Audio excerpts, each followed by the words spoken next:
this time something more rare.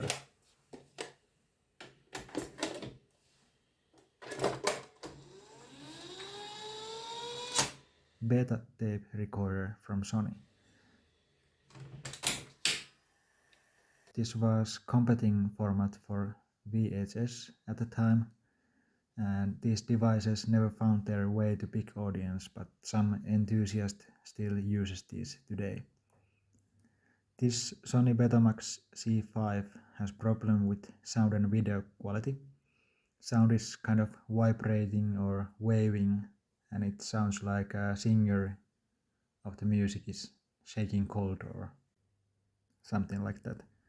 But I can demonstrate with the Tina Turner tape.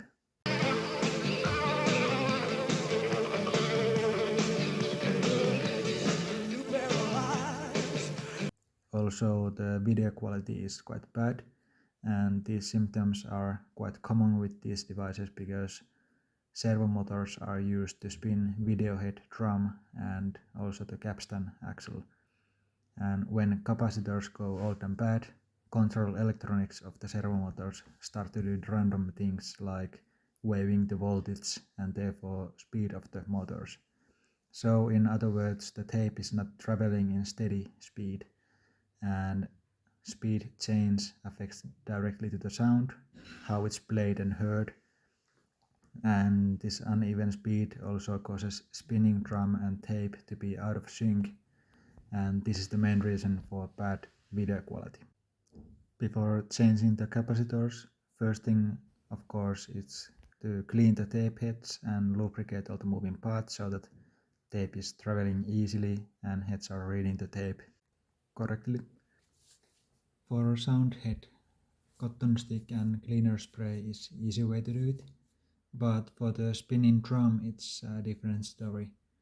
Never touch the video heads inside the drum with the cotton stick, because fibers will stuck to the head and may damage it. For video heads, use printer paper and spray the cleaner to it, and then gently hold the paper against the head drum while spinning the drum, and dirt will stick to the paper. But like I assumed, this didn't make a difference, so next thing is replacing the belts, because slipping belts also can make the speed uneven. And belt change is surprisingly easy, even though the device looks big and complicated at first. Bottom plate comes out, and then these clever hinge PCBs open up.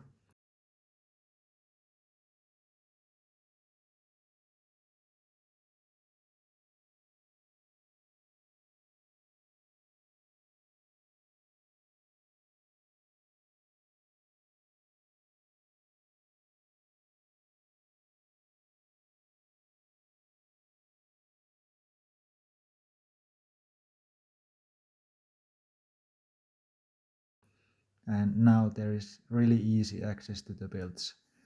These two belts are most important because those are for rotating the video head drum and capstan axle.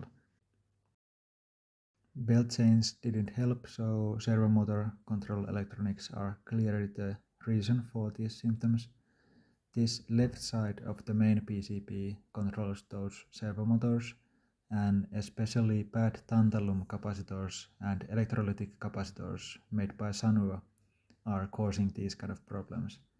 So next step is recapping this PCB. I tried to study which capacitors are related to servo motors, and based on my studies and some old internet forum I found, I made a list of capacitors that needs to be replaced.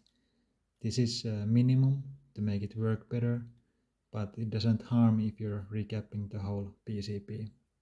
And because tantalum capacitors are known to have shorter lifespan than electrolytic, I recommend replacing those with electrolytic capacitors.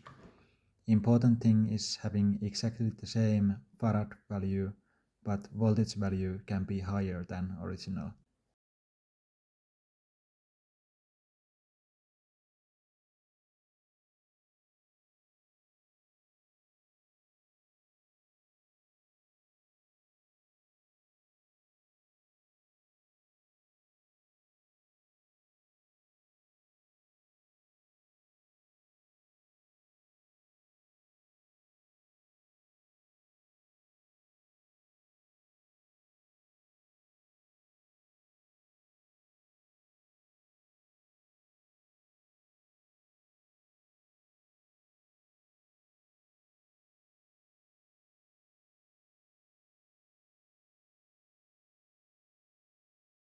And after this,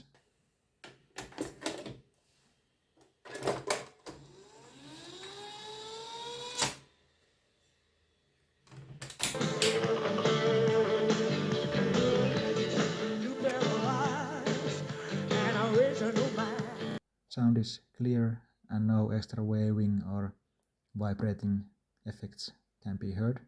And also video quality is improved.